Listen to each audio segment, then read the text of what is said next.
Vamos continuar. Temos algumas perguntas aí na congregação ainda? Temos aqui.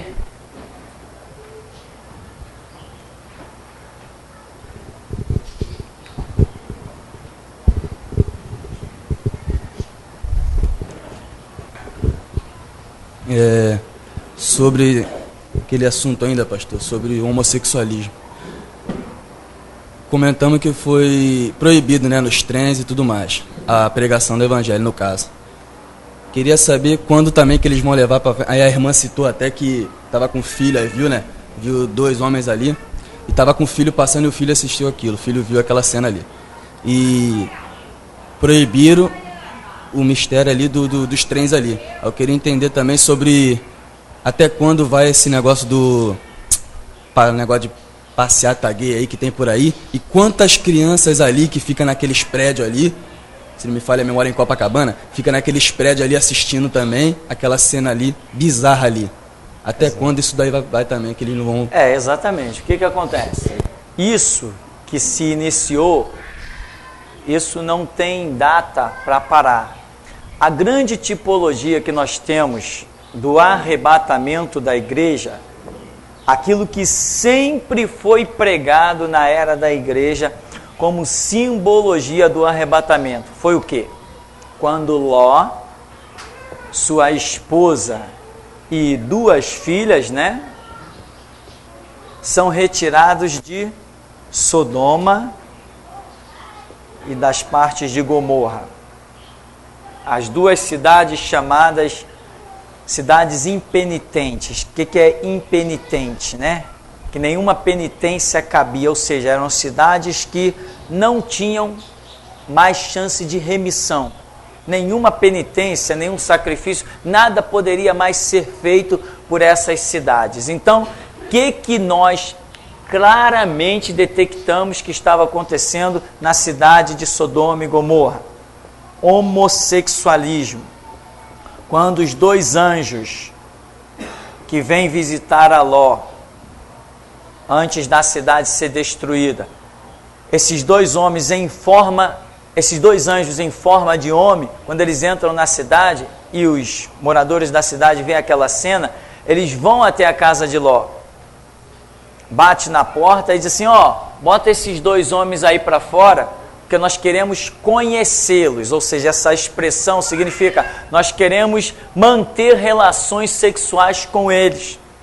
Era isso que eles queriam fazer. Mas Ló percebe que aqueles homens não são apenas homens. E Ló, se desespera como que não entendendo que aqueles dois anjos são capazes de se proteger a si mesmo, mas Ló, dentro das suas melhores concepções, ele diz: eu tenho duas filhas virgens, eu dou elas para vocês. Ou seja, por que Ló diz e enfatiza: eu tenho duas filhas virgens e eu dou elas para vocês? Porque o que eles queriam com aqueles anjos era relacionamento sexual. Embora o texto, no original, você já vai detectar pela expressão, vai detectar claramente. Mas o que Ló complementa: eu tenho duas filhas virgens e dou para vocês. Então é porque aqueles homens da cidade, homossexuais, queriam manter relacionamento homossexual com aqueles dois anjos em forma de homem que chegaram ali em Sodoma e Gomorra para avisar a Ló e sua família da destruição da cidade. Porém, com sérias advertências: não olhem para trás. Esse não olhar para trás, você pode interpretar isso aí de milhões de coisas. Você não pode titubear nem um instante. Quando Deus te dá uma direção, vai, esquece tudo que ficou para trás. Então, não olha para trás. A mulher de Ló olhou para trás, foi transformada numa estátua de sal. Isso aí tem um monte de outras simbologias. Por que ela foi transformada numa estátua de sal? A Bíblia diz que nós somos o sal da terra. Então, ela era sal, mas ficou morta mesmo assim. E outras coisas mais. Depois não vamos nos prender à história de Ló, as suas duas filhas, etc. Mas aqui então, o que nós vemos no grande símbolo do arrebatamento da igreja? Ló representa o arrebatamento da igreja, mas em que situação a cidade está vivendo? Homossexualismo. A cidade está vivendo em crianças, meninas lésbicas, meninos de 10, 11, 12 anos homossexuais, a massa da cidade toda homossexual, aberrações em cima de aberrações, horrores em cima de horrores, a ponto de Deus olhar e dizer assim, não tem mais jeito, vai lá tirar Ló, e a Bíblia diz que Ló, morando naquela cidade, todos os dias, afligia a sua alma por ver os pecados da cidade. Então, Ló tem um comportamento que ele não se rende àquilo ali. E quando Ló também está ali questionando os endemoniados, os homossexuais da cidade de Sodoma e Gomorra, eles dizem para ele assim, você chegou aqui em nosso meio e já se tornou dono de tudo? Uma hostilidade que já existia no fundo do coração, já existia uma hostilidade daquela cidade contra Ló, que representa a igreja. Nós sabemos que isso aí é um mundo e a visão com relação à igreja. O mundo está tolerando a igreja porque não consegue exterminá-la. Simplesmente isso. Se o mundo conseguisse nos exterminar, tchauzinho, nós já tínhamos ido.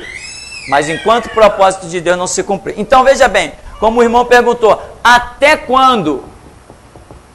E eu afirmo, o homossexualismo ele vai crescer e crescer. Vai crescer na Europa, vai crescer na América do Sul, vai crescer nos Estados Unidos, vai crescer no comunismo, vai crescer em tudo. O homossexualismo vai imperar mundialmente. Não, veja bem, não é nem a necessidade de o homossexualismo imperar ou as pessoas se tornarem homossexuais. Não é isso. É a ideologia será exaltada a tal ponto que todos os outros conceitos vão se tornar abomináveis e o homossexualismo vai se tornar a grande exaltação.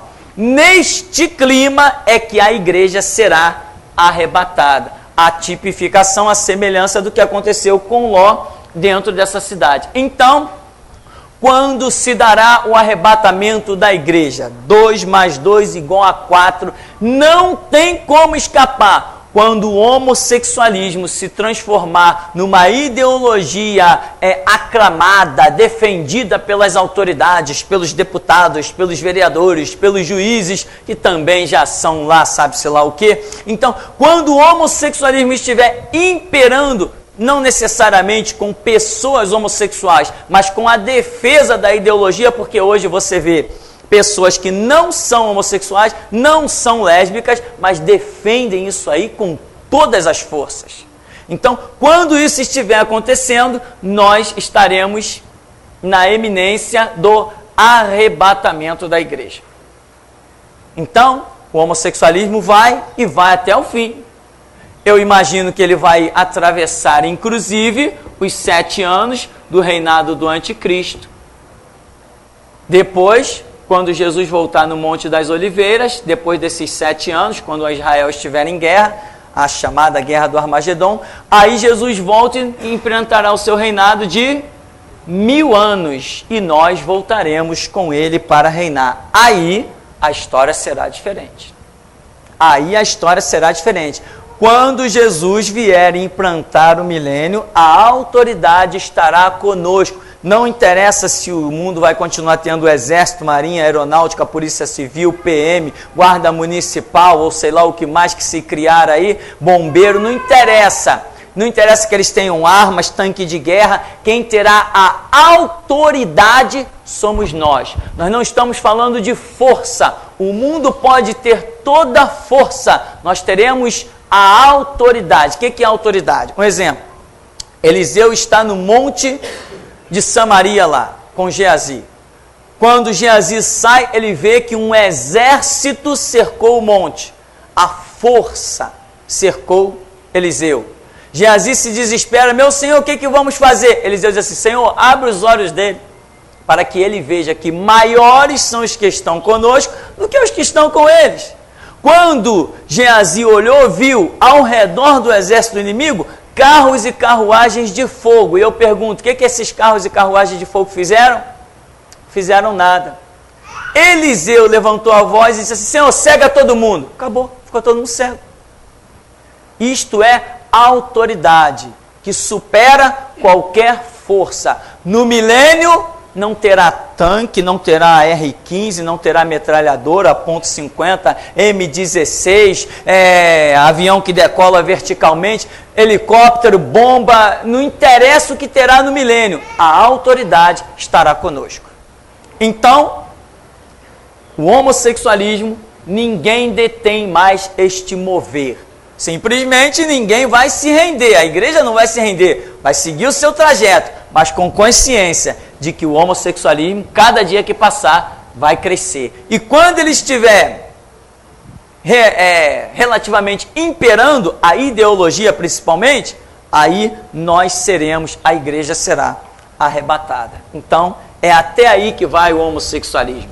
Quando Jesus Cristo retornar neste século, logo assim que a igreja completar 2000 anos, porque ainda não completou, a igreja só completará 2000 anos por volta de 2033, porque existem muitos erros de calendário.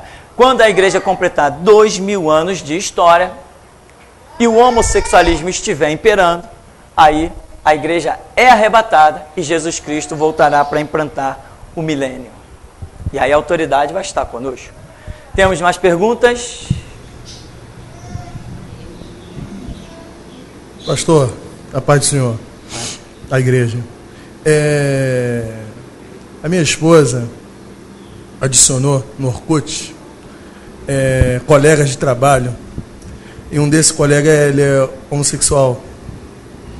E o que acontece? Passou um monte de pessoas homossexuais, pessoas vestidas com macumba, trabalho de macumba, essas coisas, com roupas, né? E o que acontece? A Bíblia fala, né, em 1 Coríntios 6,9, né, que os efeminados não herdarão o reino dos céus, né? E o Senhor está mostrando aí também, e a Bíblia também fala isso, né, que Sodoma e Gomorra Deus destruiu, né? A Bíblia diz que Deus fez o homem, da costela do homem fez a mulher. Sim. Então o que acontece? Eles estão indo contra as leis de Deus, certo? Eles não têm a proteção do Senhor, né? E o que acontece? Eles, eu já conversei com colegas também, né? Um deles usam guias, são homossexuais, usam guias, essas coisas. Eles invocam os demônios. Então eles estão sem a proteção, sem a guarda do Senhor. A tendência é piorar as coisas, né? A tendência, eu vejo isso, eu pergunto isso até ao pastor.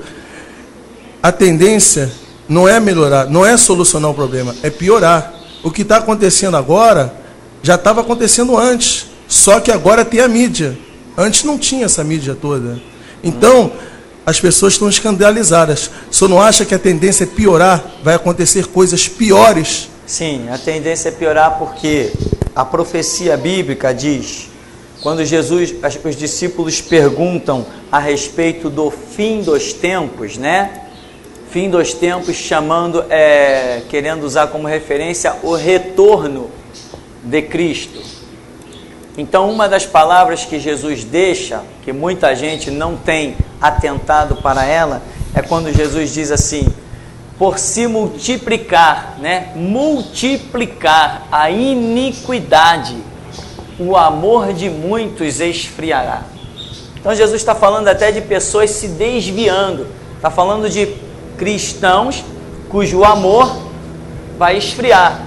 Ele está falando para cristãos, ele está falando para judeus, ele está deixando uma mensagem para a igreja. Então, no final dos tempos, o que vai acontecer? Vai se multiplicar a iniquidade. Final dos tempos não está previsto o crescimento da igreja, não está previsto o crescimento do evangelho. Para o final dos tempos está previsto o crescimento da iniquidade. E tem gente aí com igreja achando que vai ficar num igrejão, que vai abrir um monte de filial. Quem está fazendo isso é porque faz parte da iniquidade. está dentro dessa palavra que diz a iniquidade está se multiplicando. Exemplo de iniquidade multiplicada: universal, graça, mundial, renascer, Deus é amor. As assembleias que mergulharam na política estão impregnadas de horrores e coisas horripilantes. Maçonaria invadiu as Assembleias de Deus, invadiu os batistas, invadiu os metodistas, os presbiterianos. A Maranata não passa de mais um lixo com título de gospel. E cá entre nós, né? Quem suporta mais esses programinhas bestas chamados de evangélico que tem na televisão? Quem consegue assistir mais aquele lixo? É melhor você botar no SBT e assistir o Tio Patinhas, o Mickey Mouse. Você não suporta mais, não existe nenhuma coerência. Aquelas entrevistas bestas de gente vazia que não tem nada para dizer. Então, o que está previsto para o final dos tempos? Nós temos dito que estamos no final dos tempos. Os sinais estão aí. Qual a previsão para o final dos tempos?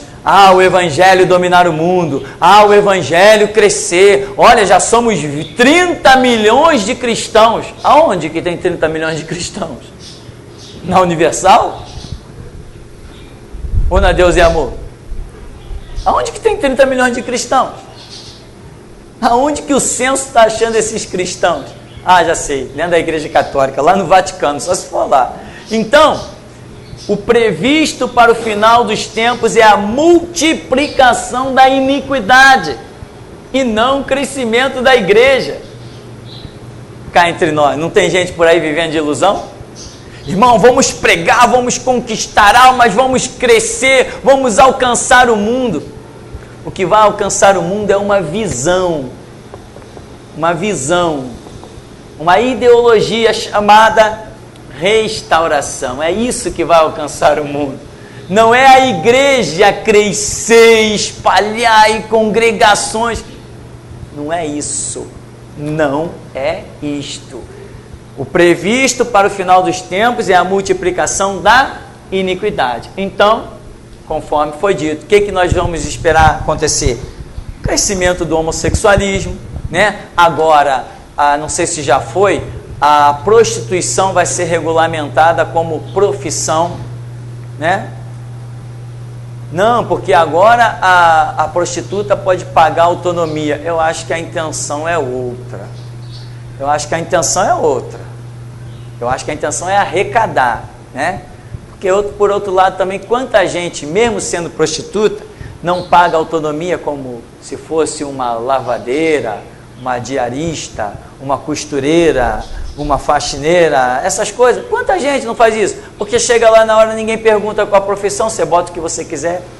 Se você quiser pagar autonomia dizendo que é engenheiro, você diz engenheiro. Professor. Arquiteto é só para escrever ali. Eu sei porque uma vez eu tirei um negócio desse de autonomia há muitos anos atrás. Então, ninguém pede prova da sua profissão. Agora, hoje já se regulamenta a prostituição. Isso vai gerar outras questões. Isso vai cair em outros âmbitos jurídicos. Então, resumindo, o que se espera? É o crescimento da iniquidade. Não, mas a polícia sufocou o tráfico. É mesmo? Parabéns. Vamos hastear a bandeira da paz lá no alto do Morro do Alemão. Parabéns. Mas iniquidade, meu irmão, quem dera que a iniquidade para Deus fosse um tráfico de drogas. Quem dera.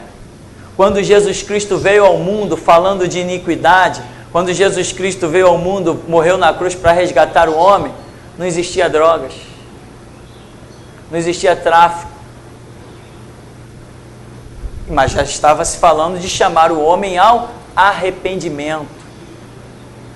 Hoje é mais fácil você chamar ao arrependimento um traficante do que um delegado almofadinha que pensa que é alguma coisa, que estudou. Quem tem mais iniquidade, hein? Um traficante ou um delegado? Pelo menos nunca nenhum traficante disse para mim, eu armei para você. Quem tem mais iniquidade? O conceito de iniquidade Não é um conceito de fez isso ou fez aquilo ou aquilo outro. O conceito de iniquidade muitas vezes é deixar de fazer, deixar de crer. Por acaso, quem vai ser condenado ao inferno? Quem matou? Só quem matou? Muitos não mataram e não foram resgatados mesmo assim? E tem gente que nunca matou ninguém e vai para o inferno. Então, o conceito de iniquidade é muito errado na vida de muita gente. Ah, o cara é iníquo. Ah, porque ele mata, ele estupra, ele fez, aconteceu. Esse é um iníquo. Tá, e quem vive a sua vida e não quer nem saber de Deus? Esse não é um iníquo? Então, o conceito de iniquidade, ele é amplíssimo. E o que nós vemos profetizado para o final dos tempos? É o crescimento da iniquidade. Amém, meu irmão? Isso é o que está previsto. Então, homossexualismo, degeneração sexual. Ah, sim, existe um conceito de iniquidade que muita gente não toca muito nele. Luxúria. A luxúria não é condenada pela Escritura? Ora, mas quem vive em luxúria não faz mal a ninguém. Faz? Não faz, não. A Bíblia, quando conta a parábola do rico e de Lázaro, do mendigo, a Bíblia não diz que aquele homem rico fazia mal a ninguém, mas diz que ele vivia em luxúria, diz que ele vivia regaladamente. Ele vivia em luxúria. E foi para onde? Para o inferno. Luxúria. Não faz mal a ninguém, mas condena as pessoas ao inferno. Porque a luxúria muitas vezes é característica de um egocentrismo do ser humano. Eu estou bem, o resto que se exploda. Olha os governos norte-americanos, o governo brasileiro, o governo europeu, o seu euro lá com seu valor absurdo. Por que eles não olham para a África e tira dessa riqueza toda, dessa luxúria toda que eles ostentam, com ruas com pavimentações incríveis, ruas com chafariz iluminados e um gasto de energia elétrica fora do comum? Por que eles não tiram dessa luxúria deles para matar a fome dos que estão morrendo lá na África?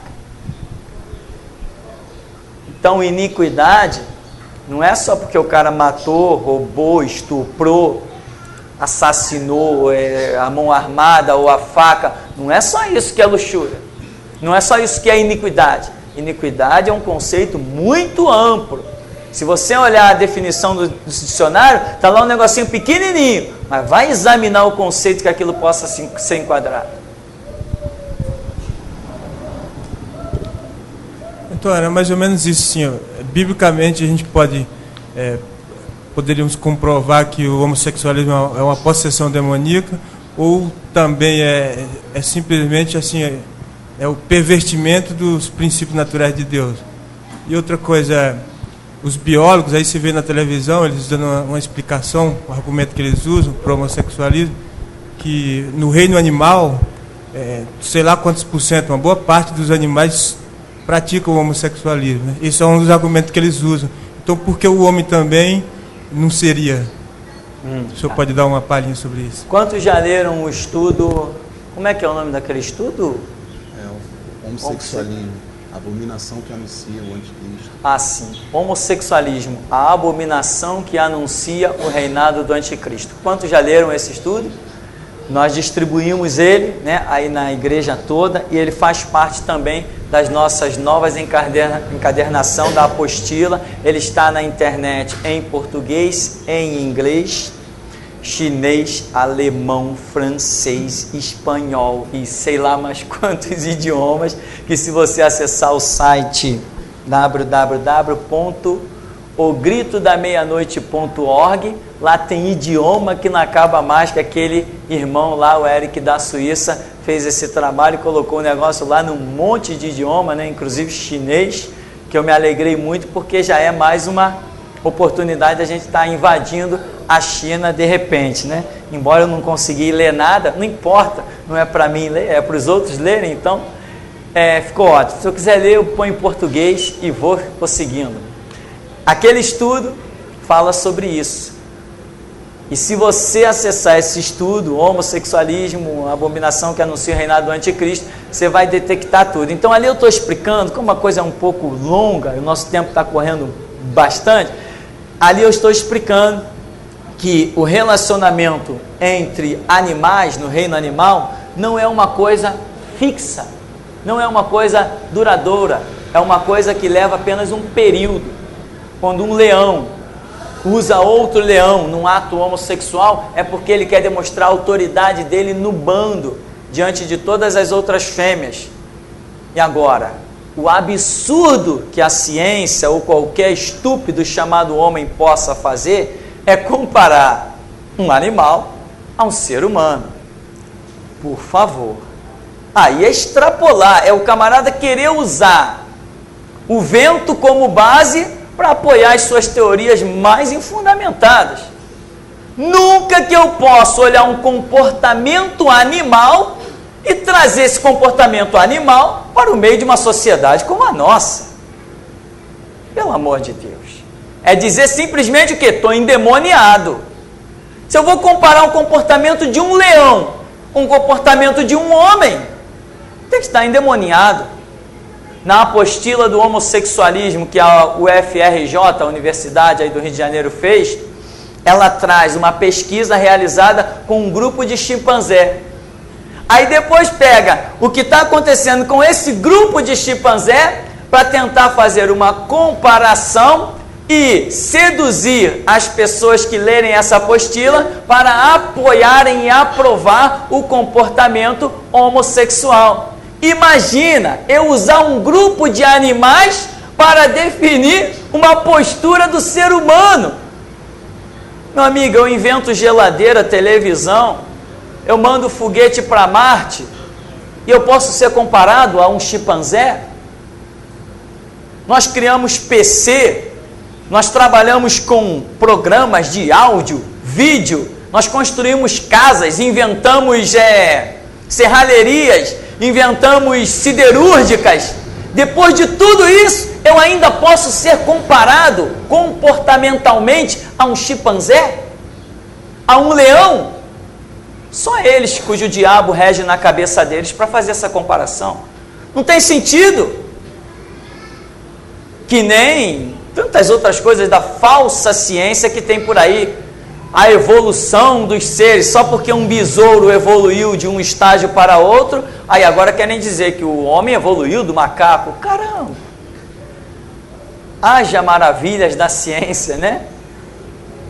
É gente endemoniada de tudo que é gente. Então não se pode usar. Se eu quero definir um comportamento humano, eu tenho que fazer uma pesquisa entre os humanos.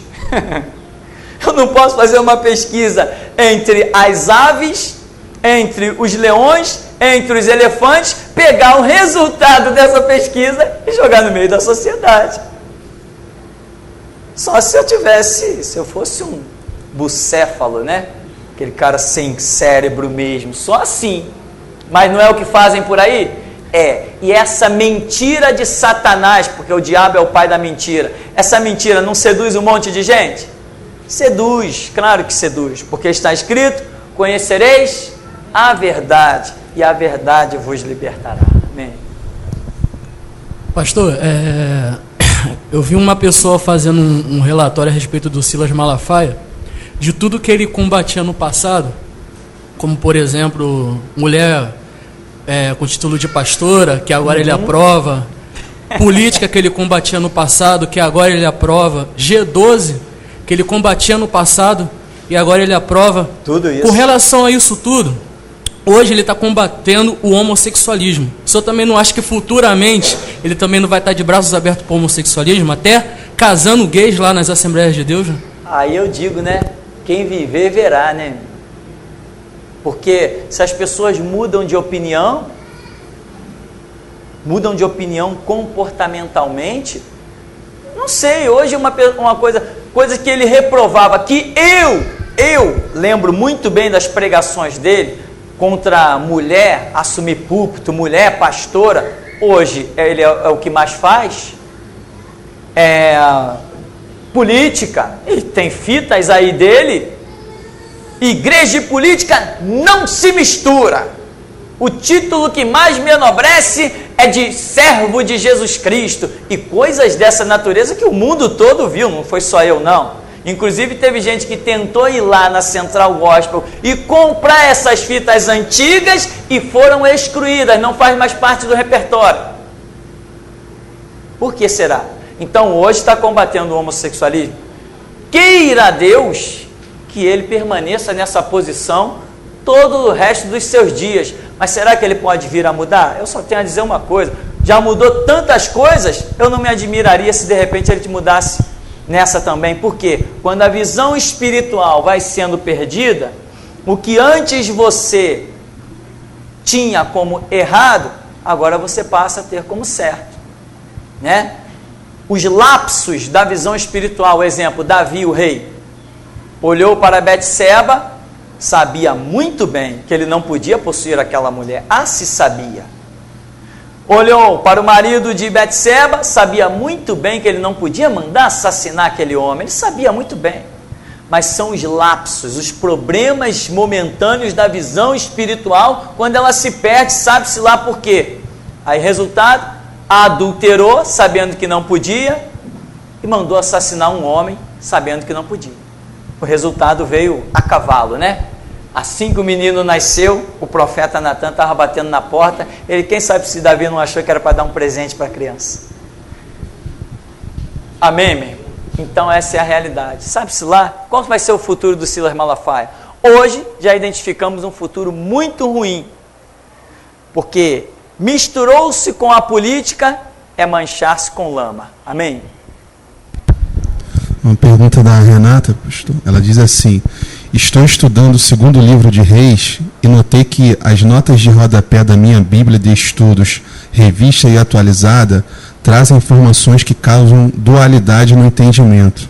Devo ficar somente com o texto puro e a revelação pela oração e esquecer as notas de rodapé? E até onde podemos considerar essas notas? Exatamente. Tudo que você lê na Escritura, né? A nossa base é Bíblia. O Senhor Jesus disse: examinai as Escrituras, porque vós cuidais ter nelas a vida eterna, e são elas que de mim testificam.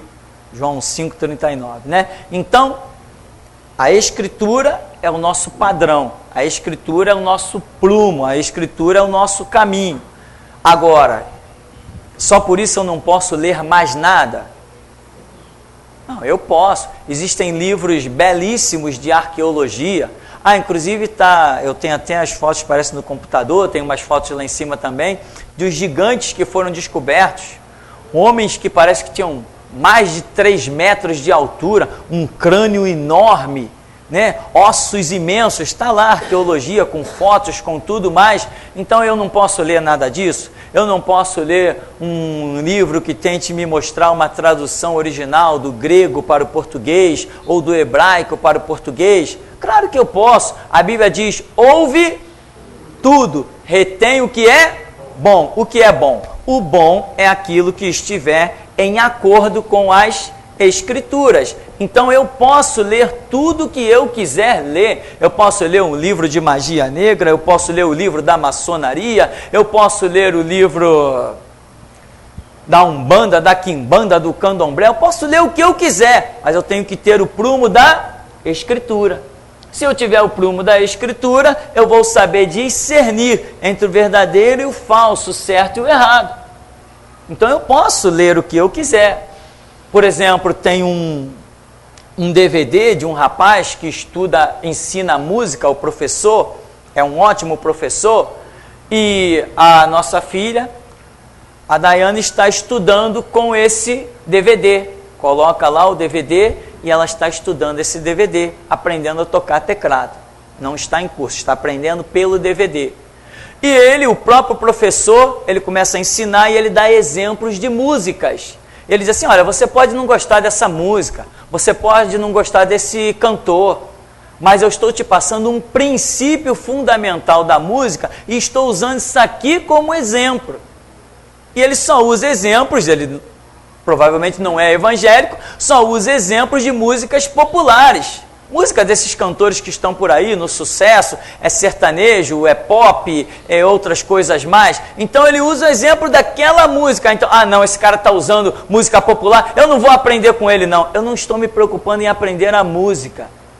A música é um conceito universal que eu aplico tanto no funk, no rap, no gospel, no samba. A música tem princípio universal. As notas musicais são dó, ré, mi, fá, sol, lá, si, para qualquer gênero musical. Então, independente do exemplo, eu estou aprendendo a questão musical. Eu posso esquecer aquela música, aquela letra, aquela mensagem, se ela não me satisfaz, e eu vou pegar aquilo e vou aplicar em outra música que eu bem queira. Então, não é o fato de excluir, né? Paulo diz assim, olha, eu não digo que vocês saiam do mundo, né? Jesus falou algo bem, Pai, não peço que os tire do mundo, mas que os livre do mal. E ele diz assim, santifica-os na verdade. A tua palavra é a verdade. Santifica-os, quer dizer, separa-os na verdade, a tua palavra é a verdade. Então, se você tem como prumo o estudo exaustivo, vamos assim dizer, da Escritura, você pode ler o que você quiser, você pode entrar dentro do inferno, pode rir da cara do diabo, pode pegar o diabo pelo chifre, desde que você tenha a Escritura como coluna de firmeza e de verdade dentro de você. Então, eu nunca digo para alguém, leia ou deixe de ler. O que eu digo sim, leia a Bíblia. Se você tem o prumo da Escritura, o que vier, meu irmão, você detecta automaticamente. A exemplo de Jesus.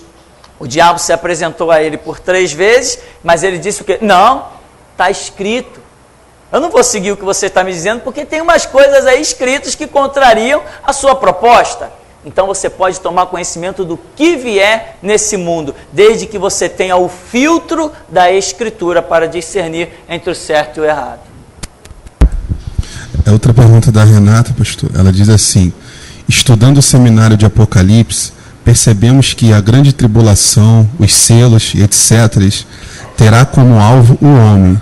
Logo, se os animais serão preservados para o milênio, isso significa que eles serão preservados por Deus, semelhantemente àqueles que entraram na arca? As catástrofes descritas não os atingirão? Quem disse que os animais serão preservados? Aonde que está escrito que os animais serão preservados? Não está escrito que os animais serão preservados.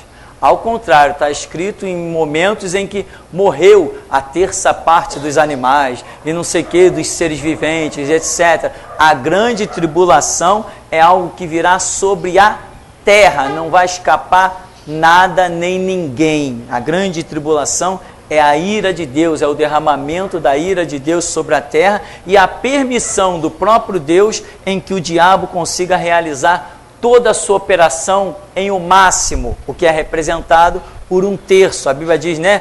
1/3 dos seres viventes, 1/3 da vegetação, e esse 1/3 é como diz lá em Apocalipse, que o dragão, com a sua cauda, né, que foi a rebelião de Lúcifer, arrastou 1/3 das estrelas do céu. Então, 1/3 representa toda a força satânica que estará operando sobre a terra no período chamado Grande Tribulação. Um tempo terrível em que a Escritura diz que se daqueles dias não fossem abreviados, nenhuma carne se salvaria. Então, não está previsto preservação de nenhuma formiga, nenhum leão, nenhum elefante, não. Tudo que estiver sujeito a uma destruição que estiver acontecendo, o que estiver no caminho dessa destruição será destruído. Não haverá preservação de nada, né? Vai ser a coisa tipo assim, o mundo entregue praticamente à própria sorte. Amém? Tem mais pergunta aí? Não? Alguém aqui? Perguntas ou vamos encerrar? Ninguém? Então vamos encerrar.